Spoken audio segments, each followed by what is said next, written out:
les drames continuent de s'enchaîner dans Plus belle la vie. C'est cette fois au tour du Céleste d'être au cœur d'un événement qui va changer à jamais la vie des Mistraliens. Attention, cet article contient de nombreux spoilers sur les prochains épisodes de Plus belle la vie.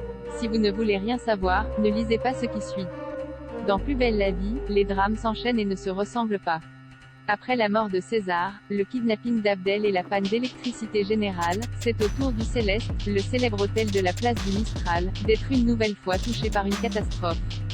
On se souvient encore de l'épisode spécial des 10 ans de Plus belle la vie, en octobre 2016, qui avait vu le Select prendre feu. Luna avait alors repris les rênes en modernisant l'hôtel et en changeant son nom. Il est alors devenu le Celesti.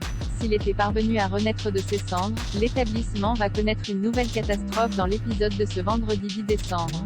Alors que l'électricité fait enfin son grand retour à Marseille, Baya et Josiane s'apprêtent à faire leurs adieux pour aller vivre chez Yvonne, le temps que le foyer soit remis en état, ce qui inquiète Luna qui a peur de se retrouver seule.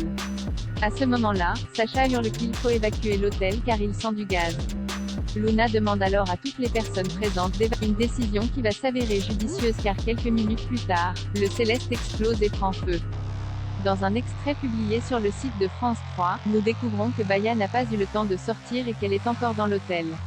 Baptiste se précipite alors à l'intérieur pour tenter de la sauver. Un geste héroïque qui va encourager le jeune homme à se lancer dans une carrière de pompier.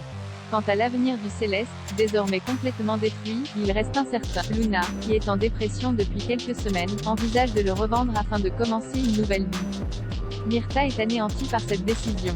Elle n'a pas légué l'œuvre de sa vie à sa fille pour qu'elle la revende. Dans les prochains épisodes, Luna va être sur le point de vendre l'établissement à barreaux et vitreuil, mais l'arrivée de Bastien, un de ses anciens amours, va mettre à mal sa décision. En effet, il lui fait également une offre de rachat, qu'elle envisage d'accepter. Luna va-t-elle réellement revendre le Céleste? Que va-t-il advenir de cet hôtel qui a accueilli tant de Mistraliens au fil des années? Réponse dans les prochains épisodes de Plus belle la vie, proposée en avant-première sur Salto.